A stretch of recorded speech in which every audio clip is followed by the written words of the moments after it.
അമേരിക്കയുടെ 51ാമത്തെ സ്റ്റേറ്റായ ഇസ്രയേലിന് ഈ ആക്രമണം എത്രമേൽ വേദനിക്കുന്നുണ്ടെന്നും എത്രമേൽ നോവുന്നുണ്ടെന്നും ഉള്ളതിൻ്റെ തെളിവാണ് യുദ്ധമുഖത്തൊന്നുമില്ലാത്ത വേറൊരു നാവികാഭ്യാസത്തിന് പോയിട്ട് വന്ന കപ്പലിനെ ആക്രമിച്ച് മുക്കി അതിലുണ്ടായിരുന്ന ആളുകളെ കൊന്നുകളയുന്ന ഏറ്റവും ക്രൂരമായ യുദ്ധത്തിലെ ഏറ്റവും മോശമായ പ്രവൃത്തികൾക്കൊന്നാണ് ഇന്ന് ഈ യുദ്ധത്തിൽ സാക്ഷ്യം വഹിച്ചത്.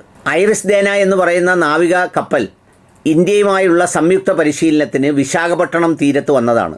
നവംബർ 29-നായിരുന്നു ആ പരിശീലനം. ആ പരിശീലനത്തിൽ പങ്കെടുത്തിട്ട് മടങ്ങിപ്പോവുകയാണ്.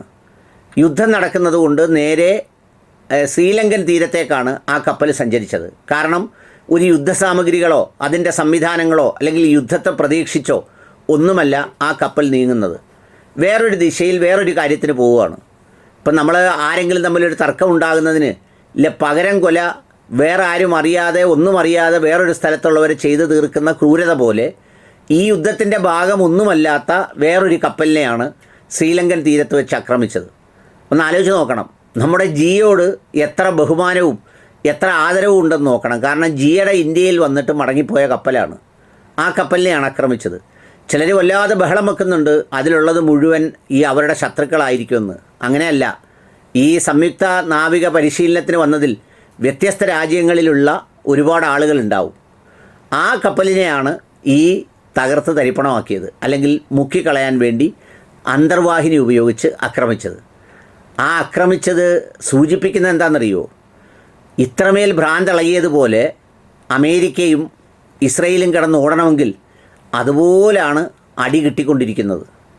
അത്രമേൽ അടി കിട്ടുന്നുണ്ട്. മിഡിൽ ഈസ്റ്റിലെ ബേസുകളെല്ലാം ഒരുമാതിരി തീർന്നു. ഖത്തറിലെ റഡാർ സിസ്റ്റം തകർത്തു. പിന്നെ അതുകൂടാതെ കപ്പലുകൾ തകർത്തു. പിന്നെ ടെല്ലവീവിൻ്റെ ഹൃദയഭാഗത്ത് ബോംബുകൾ വീഴുന്നു. അതുകൊണ്ടാണ് ചുറ്റി നടന്ന് പരിഭ്രാന്തിയോടെ ഈ യുദ്ധം ഒന്നുമായി ഒരു ബന്ധവുമില്ലാത്ത കപ്പലിനെ പോലും ആക്രമിക്കുന്ന സ്ഥിതിവിശേഷം വരുന്നത്. നമ്മൾ സാറിന് പറയുമല്ലോ, അന്തം വിട്ട പ്രതി എന്തും ചെയ്യും എന്ന് പറഞ്ഞതുപോലെയാണ്.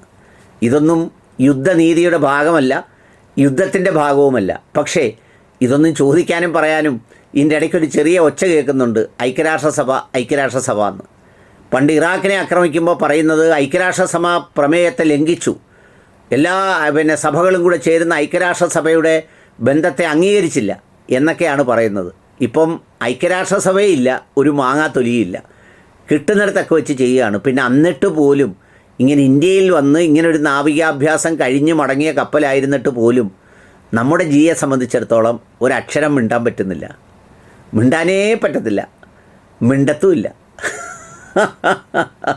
ഇത്രയും ശക്തമായ ഒരു വിദേശകാര്യ നയതന്ത്ര ബന്ധവും ഒരു നിലപാടും രാജ്യത്തിൻ്റെ പരമാധികാരത്തെ സംബന്ധിച്ചുള്ള ഒരു ബോധ്യവും അപാരമാണ്. പിന്നെ കുറേ മുസ്ലിം വിരോധികൾ ഈ ഇതിൻ്റെ അടിയിൽ കിടന്ന് കമൻ്റ് ഇട്ട് ഇങ്ങനെ അർമാദിച്ച് ആഹ്ലാദിച്ച് ആവേശം കൊള്ളുന്നുണ്ട്. പക്ഷേ സംഗതി അടി മൂക്കുമ്പോൾ ഇതൊരാളും രണ്ടാളും അല്ല അനുഭവിക്കാൻ പോകുന്നത്, എല്ലാ മതത്തിലും പെട്ട മനുഷ്യരടങ്ങുന്ന ലോകമാണ് ഇതിൻ്റെ കെടുതി അനുഭവിക്കാൻ പോകുന്നതെന്ന് ഈ വിഡ്ഢികൾ അറിയുന്നില്ലെന്ന് മാത്രം. കഷ്ടമാണ്.